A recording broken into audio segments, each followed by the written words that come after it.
नमस्कार दोस्तों, स्वागत है आपका मेरे चैनल कॉमिक्स लाइफ में। शुरू करते हैं मनोज कॉमिक्स की एक और मज़ेदार कॉमिक्स, छोटे क्रांतिकारी। छोटे क्रांतिकारी, लेखक जमीर, चित्रांकन दिलीप कदम, मुरलीधर नागरे, त्रिशूल कॉमिको। पहले भाग में हमने देखा कुछ जाबांज कम उम्र दिलेर लड़कों ने भारत को गुलामी की जंजीरों से आज़ाद कराने के लिए कसम खाई। गद्दार क्रांतिकारी दीनदयाल अपने साथियों की गोली का शिकार हुआ। गोलियां तो उसके शरीर से डॉक्टरों ने निकाल ली, लेकिन बेहोशी के आलम में वह अब भी मौत से लड़ रहा था। दिनेश और उसके साथियों ने पुलिस कमिश्नर लॉयड को किस तरह सैकड़ों अंग्रेज सिपाहियों के बीच गोली मारी और किस तरह परेड ग्राउंड से 5 क्रांतिकारियों को फांसी के फंदे से आज़ाद कराया।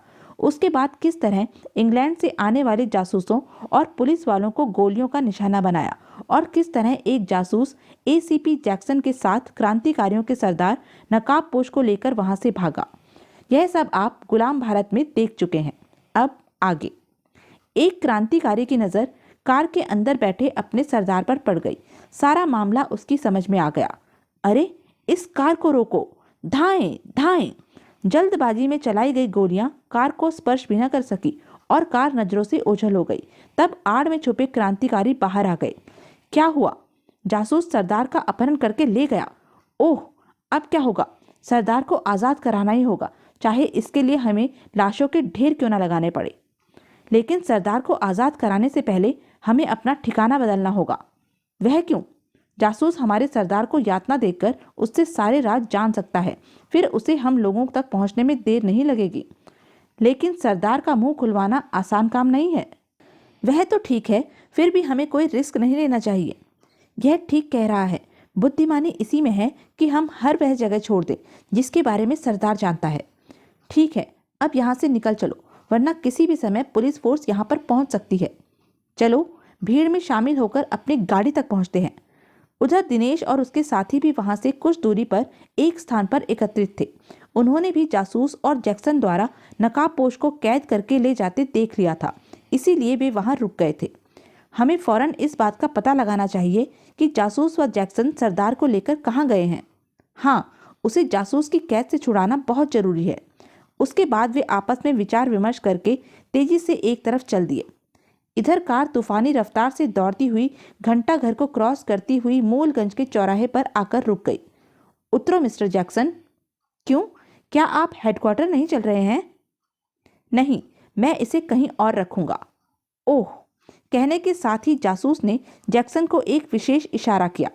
जैक्सन ने जासूस का इशारा पाकर सरदार के सिर पर चोट मारकर उसे बेहोश किया। आह, और कार से उतर पड़ा। तब जासूस ने कार लाटूस रोड की ओर मोड़ दी। वह उसे कहाँ ले जा सकता है? करीब 1 घंटे तक कार दौड़ाने के बाद जासूस अपने एक दोस्त विल्सन के घर पहुंच गया। अरे लॉरेंस, तुम कब हिंदुस्तान आए और यह कौन है? आज ही आया हूँ। आते ही क्रांतिकारियों ने मेरे 4 साथी मार डाले, लेकिन मुझे कोई गम नहीं। मैं उनके सरदार को पकड़ लाया हूँ।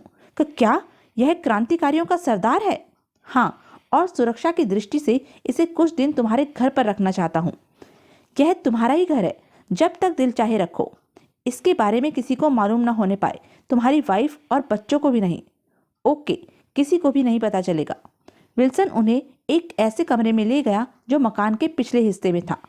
तुम इसे यहाँ रखो, मैं वाइफ और बच्चों को इधर आने से मना कर दूंगा। Thank you. अब जरा एक बड़ी सी रस्सी ला दो ताकि मैं इसे कुर्सी से बांध दूं। जासूस ने बेहोश सरदार को एक कुर्सी पर बैठा दिया। तभी विल्सन रस्सी ले आया। लो, गुड। अब एक जग पानी और ले आओ ताकि इसे होश में ला सकूं। विल्सन पानी लेने चला गया तो जासूस ने सरदार को कुर्सी से जकड़कर बांध दिया। अब जरा नकाब हटाकर इसकी सूरत का नजारा तो कर लूं। विल्सन जग भरकर पानी ले आया। जासूस ने नकाब हटाकर सरदार पर जग का पानी उलट दिया। जल्दी ही उसे होश आ गया। तुम दोनों ने मेरी सूरत देख ली। यह अच्छा नहीं किया। दुनिया की कोई भी ताकत अब तुम दोनों को नहीं बचा सकती। तुम क्या कर सकते हो और क्या नहीं, यह बात की बात है। पहले तुम यह देखो कि हम क्या कर सकते हैं। उसके बाद जासूस ने नकाबपोश की जुबान खुलवाने के लिए उसे यातनाएं देनी शुरू कर दी। बताओ, तुम्हारे अड्डे कहाँ कहाँ हैं? क्रांतिकारियों की संख्या कितनी है? तुम लोगों ने अंग्रेजी हुकूमत के विरुद्ध क्या क्या प्लान बना रखे हैं? आह! नकाबपोश की चीखों से कमरा कांपने लगा, पर उसने मुंह न खोला। आई! तुम मेरी बोटी बोटी भी कर डालो, फिर भी मेरा मुंह नहीं खुलवा पाओगे। यातना सहते सहते नकाबपोश बेहोश हो गया। विल्सन, फिलहाल मैं एक काम से जा रहा हूँ, तुम इसका ख्याल रखना। मैं जल्दी ही लौटकर तुम्हारे पास आऊँगा। ठीक है। उधर दूसरे दिन शाम को आरिफ और उसके साथी हावड़ा स्टेशन पहुंच गए। वह लोग स्टेशन से टैक्सी करके सीधे बंदरगाह पहुंचे। अब क्या करना है? सबसे पहले तो हमें यह पता लगाना है कि जहाज कब आ रहा है, उसके बाद ही सोचेंगे कि हमें क्या करना है। हाँ, यही ठीक रहेगा। उसके बाद वे चारों बंदरगाह पर फैल गए। आकाश ने वहां काम करने वाले एक कुली को रोका। लंदन से एक जहाज आने वाला है, वह यहाँ कब तक पहुंच जाएगा? क्योंकि उसमें मेरे अंकल आ रहे हैं। मुझे नहीं मालूम, किसी अधिकारी से मालूम करो। करीम खान ने बंदरगाह के 2 अधिकारियों को बात करते देखा तो वह उनके पास पहुंच गया। रिपोर्ट आई है, लंदन से आने वाला जहाज 2 दिन बाद यहाँ पहुंच रहा है। हाँ, उस दिन तो यहाँ बहुत सख्त पहरा लगवाना पड़ेगा। उनकी बात सुनकर करीम खान अपने साथियों की ओर चल दिया। जल्दी से चलकर अपने साथियों को यह खबर सुनानी चाहिए। उसने एक एक करके सब साथियों को तलाश किया और उन्हें सारी बात बता दी। चिंता मत करो, हम जहाज को बंदरगाह तक नहीं पहुंचने देंगे। उसे नष्ट करने की कोई तरकीब है तुम्हारे दिमाग में? फिलहाल तो नहीं। चलो चलकर किसी होटल में खाना खाते हैं, वहीं कोई तरकीब सोचेंगे। ठीक है, चलो। बंदरगाह से बाहर आकर वह चारों एक होटल में पहुंच गए। फिर खाने का ऑर्डर देने के बाद अब कोई तरकीब सोचो, जल्दी से। वही सोच रहा हूँ। शीघ्र ही वेटर खाना ले आया। खाना खाते समय आरिफ का दिमाग बड़ी तेजी से काम कर रहा था।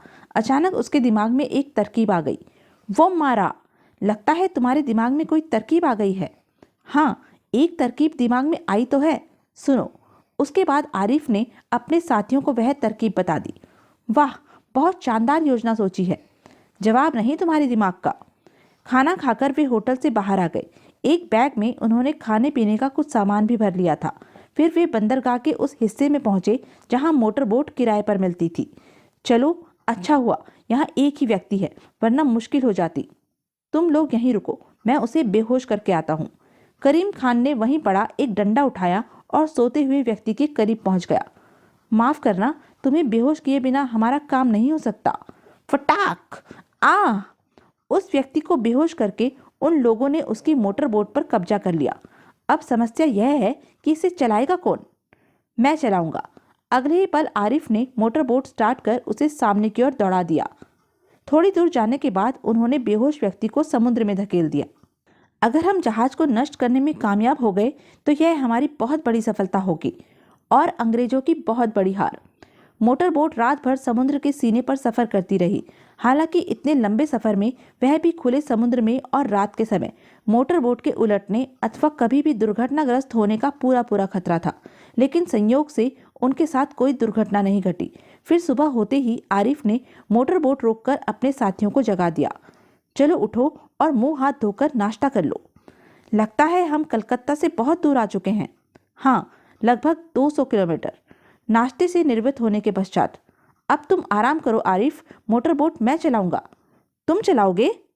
चिंता मत करो, खुले समुद्र में मोटर बोट चलाना कोई खास परेशानी की बात नहीं है। फिर मैंने काफी देर तक तुम्हें मोटर बोट चलाते हुए देखा है।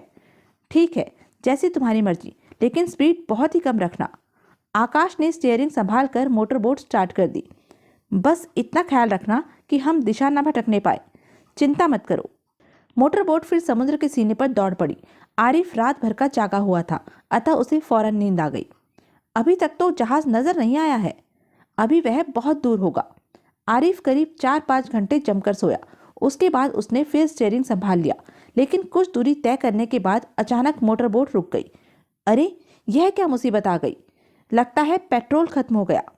पेट्रोल खत्म हो जाने से सभी परेशान हो उठे। अब क्या होगा? होगा क्या? अब यहीं रुककर जहाज के आने का इंतजार करना होगा।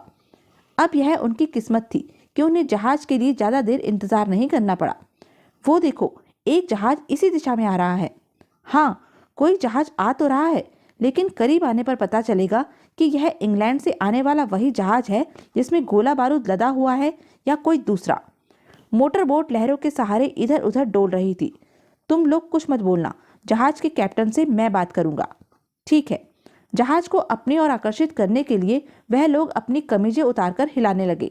Help, help! जहाज इंग्लैंड से ही आ रहा था। उस पर मौजूद लोगों ने मोटर बोट को देख लिया था।